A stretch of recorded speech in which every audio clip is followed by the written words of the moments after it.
Hi, Gone Olive. How are you? It was great seeing you today at our very first Zoom meeting. I really love seeing your faces and I miss you so much. Today, we're going to take a little bit of a break from going through the parts of the Seder to do a special read aloud book. And this book was actually given to me by Mora Aviva a few years ago. And she said, Mora Leah, you can have this book because you teach Pesach to the kids and I teach math. So this is a silly book. It's called The Matza Ball Boy. And the author is Lisa Schulman. And the illustrator is Roseanne Litzinger.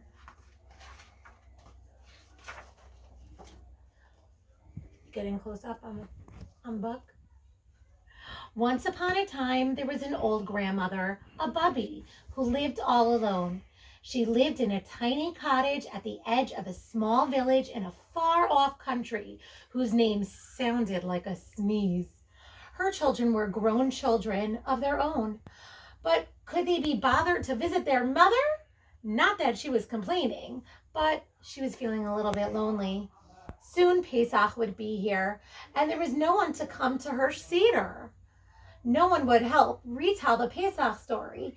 No one to eat her sweet apple and walnut charoset and sip her delicious matza ball soup. So, the morning of Pesach, the bubby decided to make herself a small matza ball boy. A friendly face in her soup was better than nothing at all, she thought. She mixed matzah meal with eggs, oil, salt, and water. From the dough, she shaped a soft little body and a round little matzo ball head. She gave him a little carrot slice for the nose and a curving celery mouth and peppercorn eyes and buttons. Then she plopped him into a pot of chicken soup to cook. Soon the most delicious smells wafted from the bubbling pot. When the old woman lifted the lid to see the matzo ball boy was done, out he jumped. "Oi!" she cried in surprise.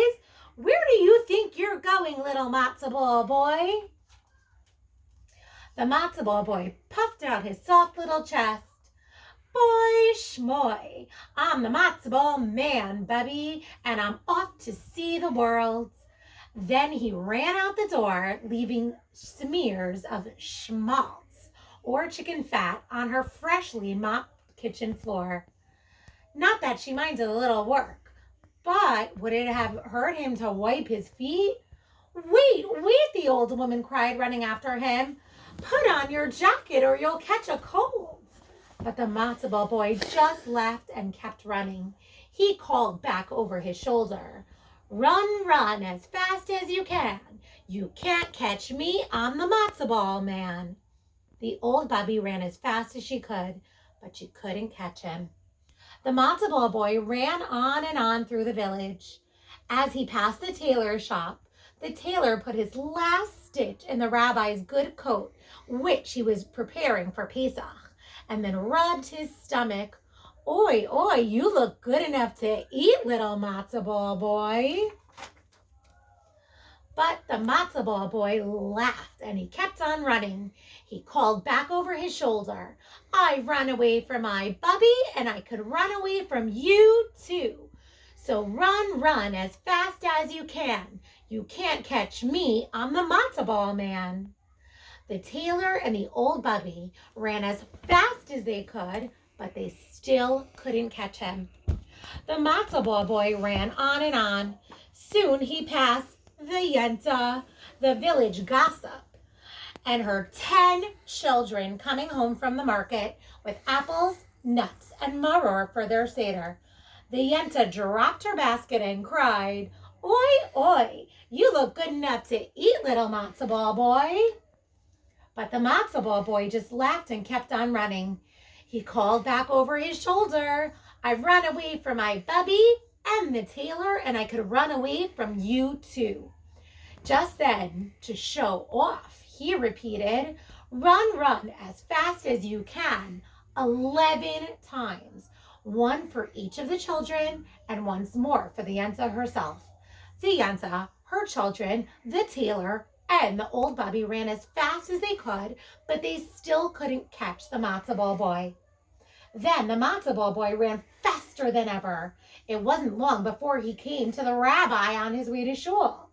The rabbi licked his lips and said, "Oi, oi, you look good enough to eat, little Matza Ball Boy." But the Matza Ball Boy just laughed and kept on running. He called back over his shoulder, "I've run away from my Bubby, the tailor, the Yenta, and her children, and I could run away from you too. So run, run as fast as you can. You can't catch me, I'm the Matza Ball man." The rabbi, the Yenta, and her children, the tailor, and the old Bubby ran as fast as they could, but they still couldn't catch him. The Matza Ball Boy ran on and on until he came to the edge of the wide river. He could hear the others behind him getting closer and closer. "Oy vey! Now I have to cross the river too." The Matza Ball Boy slapped his forehead. "I'll never see the world at this rate. If you'd care to climb on my back, I'll take you across," said a voice as smooth as schmaltz. The Matza Ball Boy turned to find a hungry fox smiling at him. "Huh, you must think I'm really silly," he said, the Matza Ball Boy.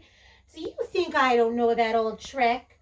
First, you're going to get me on your back, then on your head, and then on your nose, and then you're going to eat me." The fox smiled a toothy grin. "I can hear the others getting closer. Are you sure you want to wait here for them?" "Not on your life," the Matza Ball Boy laughed. "For someone who came from a pot of hot soup, this river will be very refreshing change for me. I'm not made of gingerbread, you know. Me, I'm going for a swim." And with that, the Matza Ball Boy jumped in the river and began swimming across. The fox jumped in too, but after a few strokes, he saw that he could never catch up with the Matza Ball Boy.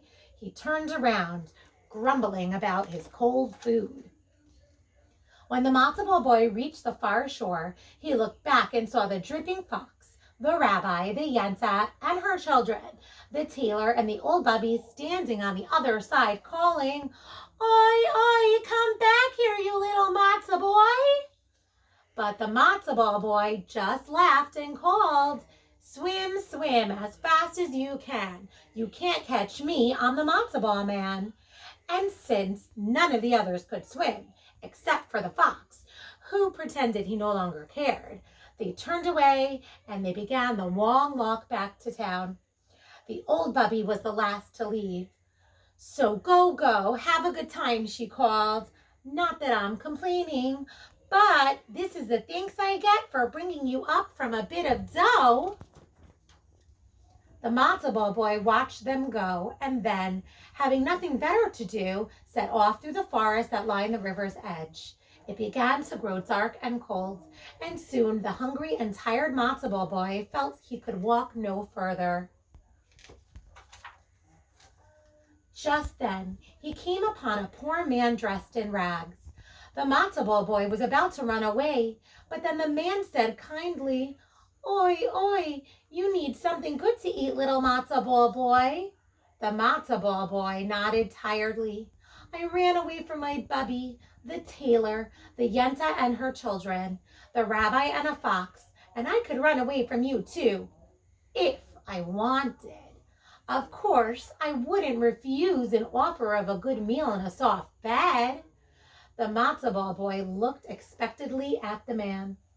"No one should be alone and hungry on Pesach," said the man. "Come home with me. Our food is simple and our cottage is small, but you are welcome to join in our meal."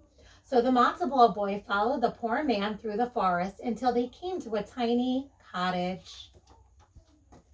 Candlelight glowed warmly from the windows, and a fire crackled cheerily in the gate. The man's wife sat by the fire, stirring a big pot of soup. The most delicious smell came from the pot, reminding the Matza Ball Boy of something, although he couldn't think of what. "Welcome," the woman said with a smile. Come in," said the man. The Matza Ball Boy took a step inside.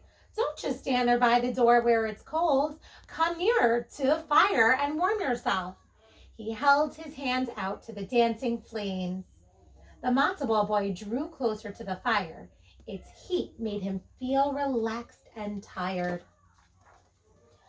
The soup will be ready soon, said the woman. She tasted a spoonful and shook her head in disappointment. It seems a bit thin tonight. I can't tell what else it needs. Can you?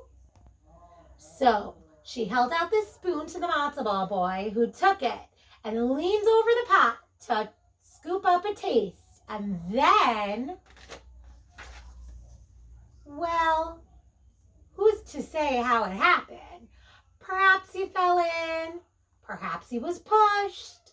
All we know is that the poor man and his hungry wife had a delicious meal of matzo ball soup that night.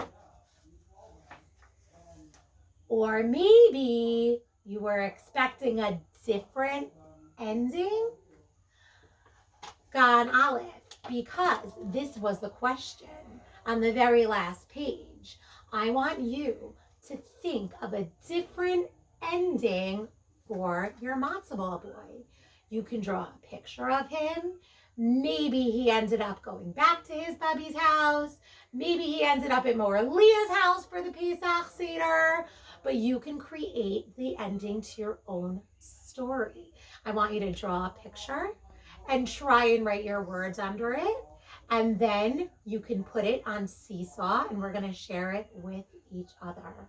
Have a great night. I love you. Stay healthy and wash your hands. Bye.